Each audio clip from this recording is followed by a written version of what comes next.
Hey, fellow Johnnyers. This is Satan. The Saint. This is the Saint and the Singer. I'm Sean. I'm the Saint. And I'm Andy. I'm the singer. La, la, la, la, la, la, la. Well, we've already had our introduction, so we might as well just go ahead and get into it. How's your week going? So far, so good. It's been crazy, but Really? yeah, a little bit. Really? Has it? Yeah, same. Oh, yeah, start the timer. Oh, yeah, start the timer. We're going to try something new today. We're going to have a timer, see what happens. All right, so all the lollygagging aside, we're on week 3 of the Bible recap, and we're going to be attacking the Green Book. And we were just discussing a minute ago that neither of us has cracked the green open. But, man, neither of us has cracked Bleep, open. bleep, bleep, bleep. That's all, folks. How's your week been? It's been awesome. So awesome. Neither of us has cracked open the Green Book this week, so I have no idea what we're about to talk about. I mean, Well, I know because we read it. It's in Genesis, yes. Who knows what kind of questions we're going to get? So there you go. We're bringing out the drama for the night, and it should probably be like, what color do you think Abraham's Tint was. Yeah, thank you. I'm gonna go with camel hair tan. Do you think? Yeah, I think so. So for those of you who are reading along with us, we're on week 3, and we're going to start with a question for you. How's your reading going this week, and what do you think about it? Mine is going well. Oh, sorry. All right, that's enough lollygagging. All right, days 15 through 21. Yep. That it. Wow. Today's the 22nd. How's that even work? I don't even know. All right, so number 1. It's long days, short years. That's how that works. It does feel that way, dude. The older you get, it does feel that way. Oh, yeah, I remember where we are now. Okay, when God speaks, Job's tone and perspective shift. What does God say or reveal to Job that leads to that shift in attitude? Oh, that's one of my favorite interactions in the Bible. The previous 37 chapters, not so much, but 38 through 42, I love, because we see a little bit of God's snarkiness coming in. A little sense of humor. Yeah. There's a little bit of wit and a little bit of bite. Yeah. And basically he's like, dude, where were you when the universe was created? Were you born then? Oh, wait, you weren't. Yeah. Okay. You weren't there for that. How about this? Do you know the mating habits and the birthing habits of wild goats? He might, to some degree.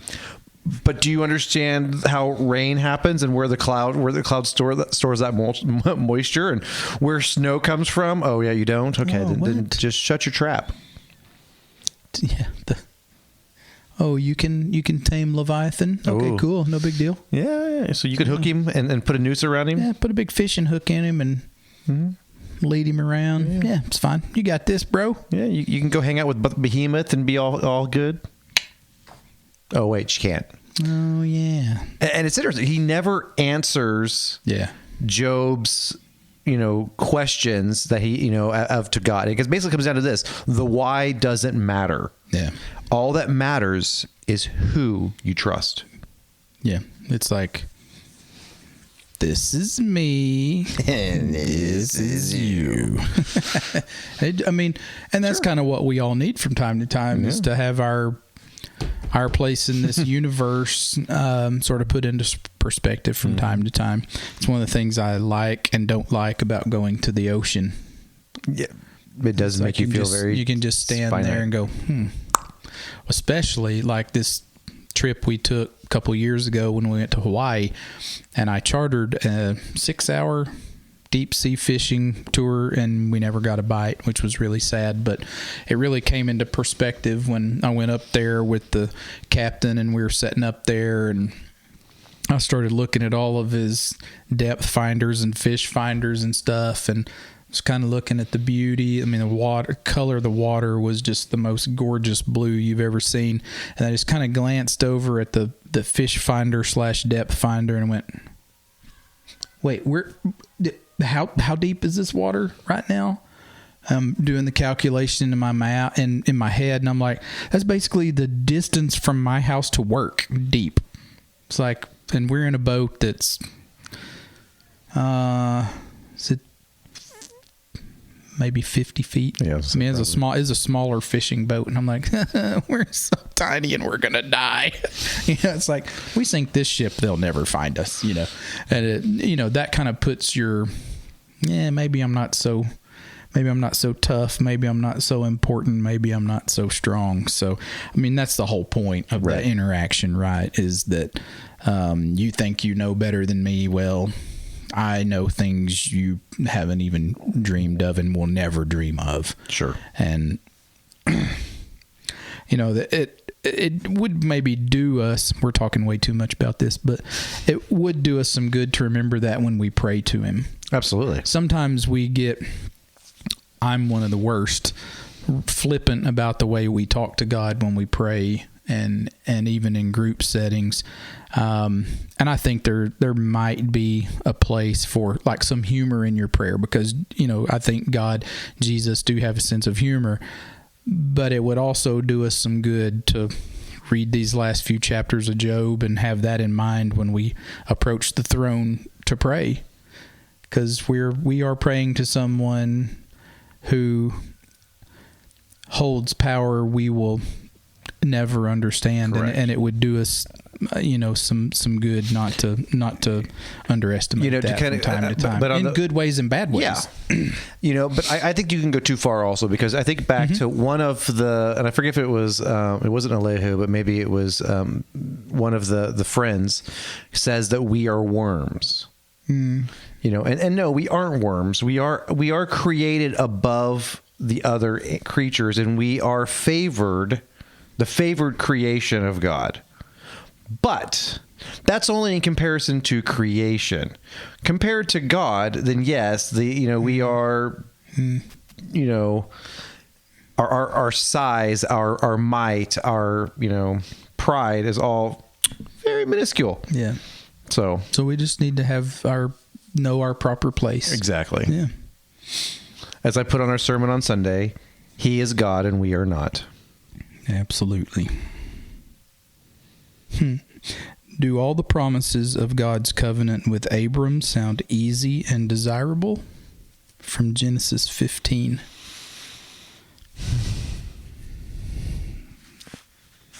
Easy, no, but I could see why it would be desirable. So to kind of go back, you got to go back to what are the promises? What are the promises? Okay, he will father many children. Father the nations. He'll have many nations. He will be a blessing to the world. Okay, those are basically the three to kind of the breakdown. He will be the father of many. He will have he will have kings basically over nations, and he will be a blessing to the world.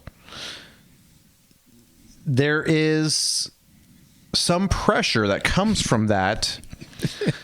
You think? But at the same time, I don't think I think he understood that it wasn't going to happen overnight. Yeah.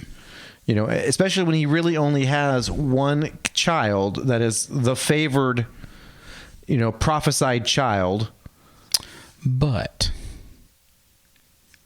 we go back to the second, third chapter of the whole book, and we see the same parallel. Like he's got the promise, right? We do, yep. God's made the covenant. God's made the promise. I'm going to do this.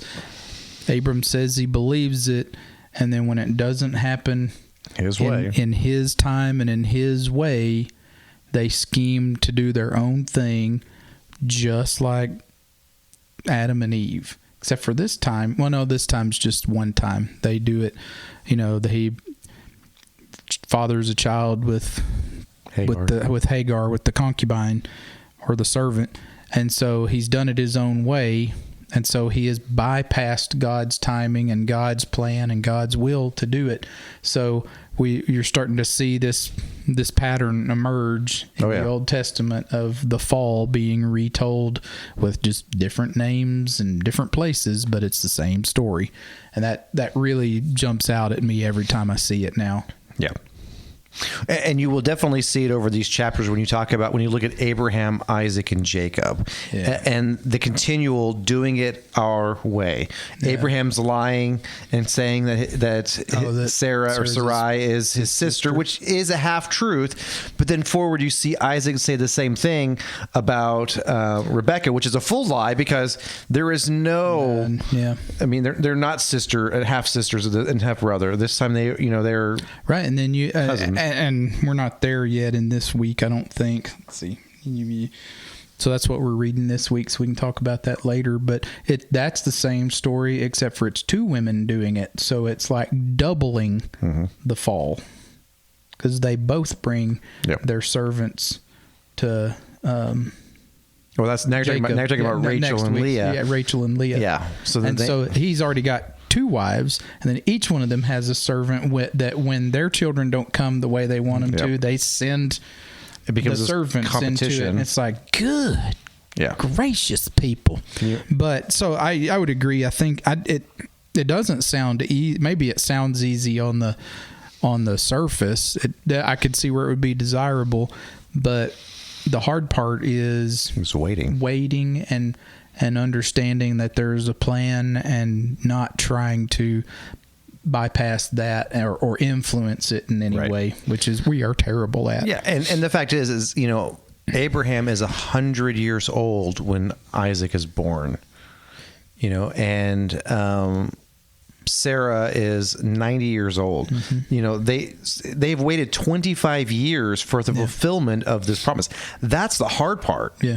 They don't even know how this is going to happen, because at this point they're like, well, man, my reproductive organs have all shriveled up and died at this point.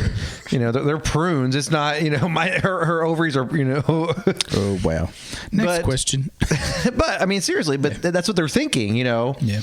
And yet here all of a sudden God's like, I'm the creator of the universe. Go back and read Job, and you're going to know I understand. I can do anything. Exactly. And I will do it in my way.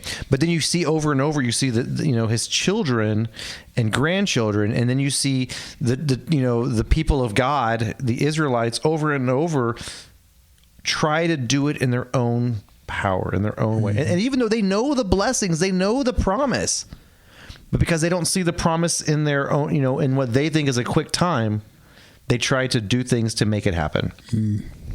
Yeah. And it causes problems every single time. We don't do that today, though. We got it. Oh, yeah, never. We got it. All right. Let's move on. That was sarcasm. We're halfway through our time, and we've gotten to two questions, roughly. How, if at all, has your understanding of angels been reshaped by what we've been reading in Genesis so far? Okay, so there are different words used for angels. They call them the Son of Man. Mm-hmm. The sons of man. Sons of man. Sons of God. Yeah, I'm sorry. Sons of God. I'm sorry. Yeah, sons of God. Son of man's a different thing. Yeah, sons of God. We're sleepy. Yeah. They call them the stars. Mm-hmm. So like when they the heavenly bodies. Yeah, was the Greek word, or I'm sorry, the Hebrew word is like kobad. Kobad. It can be as star or as heavenly beings. They are also, you'll hear things like the angel of the Lord, capital L, capital O, capital R, capital D. Guess who that is? Dun, dun, dun. That would be Jesus. Jesus. And so the angelic beings, these particular angelic beings don't look like the seraphim and they don't look like what you would write, what you see on the Christmas cards or whatever, with the beautiful wings of white and the float. These look like people, but you can definitely tell there's something about them. Maybe they are just more they're taller and they're bulkier, whatever. Now there are angels, but the seraphim and the cherubim would be terrifying. Yes. 4 and 6 wings, multiple faces, eyes all over their wings. Seems like these are the things of nightmares. I guess the last 3 or 4 years, maybe it was through COVID and people didn't have as much to do, so they reread the Bible more or something. And you're now starting to see like these representations that people are making of a realistic or as described, so to speak, angels. They're pretty wild. Have you ever read A Wrinkle in Time? Oh, not in forever. Okay, well, A Wrinkle in Time, and that whole series, Madeline, was it? Albright. No, it's not. It's I don't remember her name. well, Langle or something like that. Sure. The author, she was a believer, and she actually, when she describes the angelic messengers, it is biblically accurate. And so the first time I read that, I guess it was even more of a shock for me than reading it in the scriptures to think about it, because I'm like, really, this is what you're calling angels? And I went back like, oh, that's really what angels, that's what the seraphim would look like. Well, I kind of had my mind blown about this about a year ago, not through what we're reading right now, but the Bible Project had a long series on the host of heaven and the Elohim and all that sort of stuff, and kind of the same deal. I listened to it and I was like, man, that sounds, I'm not sure I can be on board with that. But then when they would read the scriptural passage that goes along with what they're talking about, and you imagine what you're seeing, you go, oh, it matches up with what they're saying. It's a pretty wild concept, and it's something that in our modern focus, I mean, we already try to take the magic out of everything, or the whatever you want to call it, the mystery, the whatever, out of everything, and we want to know everything, and we think we understand everything. So anything that's kind of supernatural like that, we kind of just have started ignoring for some reason. And then we get used to the usual depiction of an angel, and we've kind of been desensitized to all of that, heavenly host, the heavenly council, the Elohim, what was their purpose? They were all created divine beings. Yep. And so we don't have time to talk about some of the other stuff that goes along with that, but I kind of had my mind blown when they started talking about this exact thing. I'm like, okay. Yeah, I remember a story that I heard from a pastor, and this took just a couple minutes. And in the story, the pastor's car breaks down in a not very good neighborhood, and it's late at night. It's like midnight, 1 o'clock in the morning. It's kind of foggy, and he's just like, oh, and so he prays like, God, protect me. And he starts walking, and I think he's on a bridge even or something like that. And it's kind of, again, it's not a great neighborhood in this city that he lives in. And so he's worried. So he starts walking, because this is before cell phones. So he's trying to walk to a payphone. A car passes him and doesn't stop. He just keeps on driving. And he's like, I wish that car would just have stopped, And he just kept walking, and finally gets to the payphone, gets a tow truck, they take his car, and he goes on. Well, the next week at church, he one of his parishioners comes and goes, hey, pastor, we saw you on the road, and we were going to stop, but we could not fit all of you in our car. And he's like, what? He's like, I was alone. It's like, no, dude, there was 4 massive guys with you, and we're like, we cannot fit those guys in our car because they were so massive. They were just bulky. They were thinking like massive football players kind of thing. Yeah. And he's like, I was alone. It's like, no, there was definitely 4 of you. Whoa. 4 with you. And then he realized that as he was praying for protection, that it was these angelic angels were there, but they were just looking like massive men. And I've heard multiple other stories about things where missionaries in Nicaragua during when the guerrilla warfare stuff was going on, and the rebels were taking things over. Well, there was a missionary, and they had gotten their camp. It was in a zone, and the rebels were coming towards them, and the elders of the missionaries' church, so that back in the U.S., woke up at 3 a.m, and they just felt this burden, and so they called 26 people at 3 a.m. and said, we need to start praying for so and so. We just feel this burden, so they start praying. Well, during the story, later on, the missionary comes and ends up finding. Later on, at a different time, ends up talking to one of the rebels. The rebels that came up later says, "Yeah, we were going to attack your camp because we wanted the medicine and stuff. But when we got to it, there were 27 massive soldiers surrounding your camp, and we're like, we ain't touching those guys." And they turned around and left. He goes, "Well, what time was that?" And so he started telling these guys his church, and they're like, and he's like, "Well, that was at 3 a.m. in the morning." And so that's the exact moment they started praying. Whoa. But so when you think of angels, these people are going to recognize there's something about these beings, these people. They, these angelic, even though they are walking in, what we would consider flesh, you're going to notice them. Yeah, you would think so. Yeah. Spoiler alert, I am not an angel. Even though I look like one here, I'm not big enough. Okay. I might be big enough right here, but okay. Yeah. Here we go, people. We have 10 minutes left. How is circumcision a fitting symbol for God's people, the Israelites? How might that particular mark serve as a form of protection to keep them from sin? Well, first off, the biggest sin is obviously sexual sin. Mm-hmm. And as soon as you get ready to, remove your underwear and you're under, and you realize, I'm set apart. I'm cut differently. It should be a reminder that, this Canaanite woman, I probably should not be having, affections with. You went a lot deeper than I was going to go. I was like, because it hurts and you can't sin if you're hurting.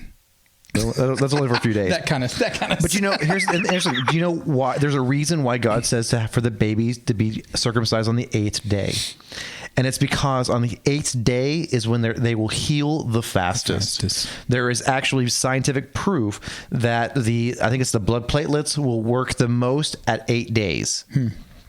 And so it's interesting that God would know exactly when and why. Of course he would, but that that science is even backing that very fact up.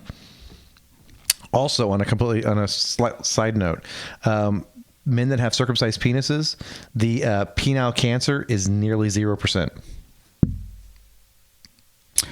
Abraham has a lengthy negotiation with God where God willingly and patiently listens to Abraham's pleas. In the end, what ultimately changes from God's original plan? What might this reveal about human perspectives and limitations? Well, I'm assuming here they're talking about Lot. Yeah. It's talking about Sodom and Gomorrah. Abraham finds out that the angel of the Lord and two messenger angels and he's actually talking to the angel of the Lord at the time. Yeah. But these two messenger angels are going to be taking and removing Sodom and Gomorrah from the face of the earth because of their incessant sinning. Abraham realizes that, well, my nephew lives there, and I kind of like the guy. What if you find 50 righteous people? And God's like, if I find 50 righteous people, I will spare them. Well, if you do 50, what about 45? I mean, what's 5 more? I mean, 45. And it goes all the way down to 10. 10, yeah. Yeah, and so this has more to do with not changing God's mind, but God is allowing this interaction to change Abraham. So I've looked at it for the most part of my life as Abraham's changing God's mind, but the way I read it now, it looks like he's leading him, or maybe even testing Abraham a little bit to see.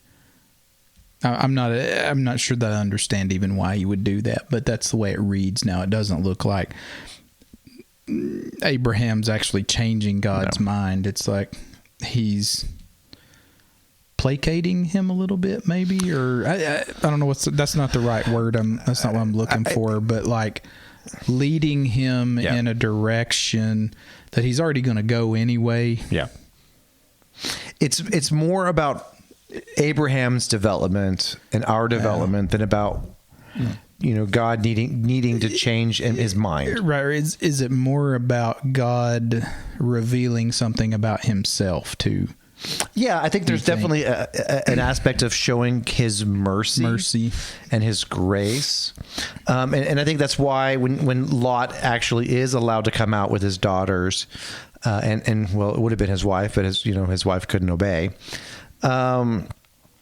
There is this act of, look, I'm giving you grace. You have shown, somewhat honor towards me, because he says, hey, gentlemen, you cannot sleep in the park. You need to come to my place. It's not safe. And that's a hard story to read. This is one of those difficult stories, the whole Sodom and Gomorrah kind of thing, especially in our cultural mindset today. We're kind of far removed from that.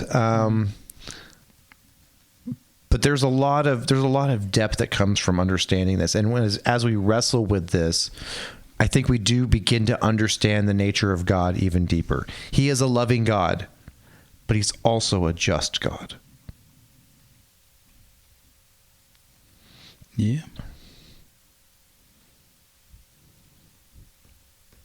Yes, he is. He's not just one-dimensional. He's not just wrathful. He's really more than three-dimensional, to be honest. He's not just love. He's not just wrath. He's all of that. All of He's it? yes. He is. Whoa. I am. Whoa. Okay. We're probably gonna skip a few of these because this one may take the rest of our time. But much is said of Abraham's faith in offering Isaac as a sacrifice. But given Isaac's age, he certainly knows what's happening. How does Isaac portray Christ to us in this moment? So Isaac is probably 20. He's probably upper teens. I hadn't really thought about that until recently. I mean, he carried his own wood for the sacrifice, so he wasn't 5, 6, 7, 8 years old. He had to have been late teens, early 20s. I've heard someone say as high as 25 even. Yeah. So yes, and his dad says, son, I need you to light upon the wood. There is an obedience to his father. Mm-hmm. To willingly become a sacrifice. But it's also a deep faith, because both Abraham and Isaac know the promise that God has given. So if I'm going to kill my son, and Isaac is like, if I'm going to die, but I also know that my dad it has been promised that we will be, the fathers of many nations and the king and blessings and all of this, then either God is going to protect me as Isaac, or God is going to resurrect me. Yeah. So there's a depth of faith there too. Yeah. Both in honoring my father and also in his will and also following God. I'd never thought about this before until just now too, but there's almost a parallel to the post-resurrection Jesus and his charcoal fire on the beach and Peter.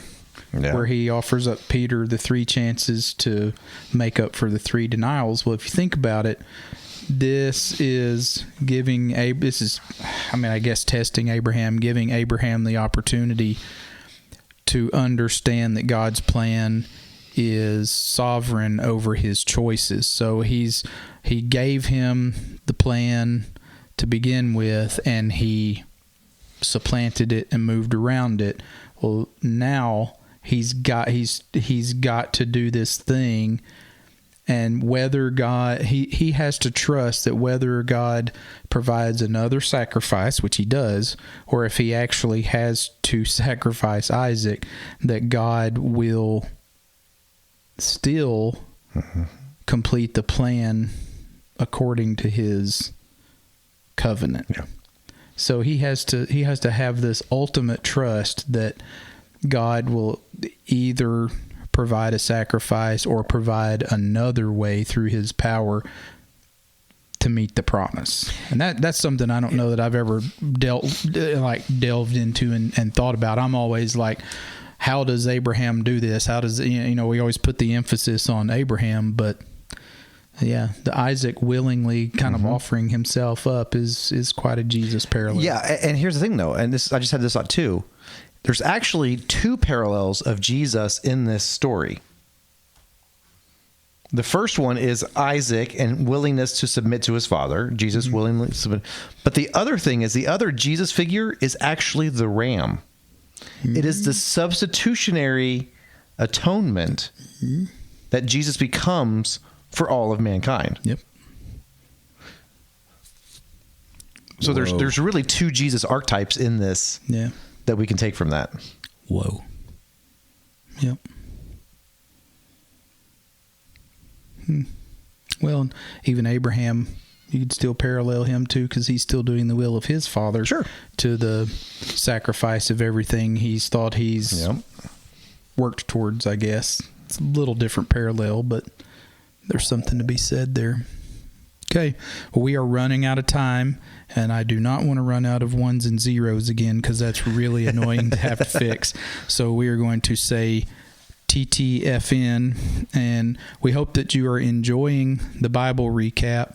I feel like if you have made it through Job with us, we're in open skies right now, and we can move forward with life and not feel so most of the time. So hope you're enjoying reading with us. Hope you're enjoying this. If you guys have any questions about what we've read or what we've talked about here, we've got a Facebook page, the Saint and the Singer. Go there and put your questions out there, and we'll discuss those. And I don't know.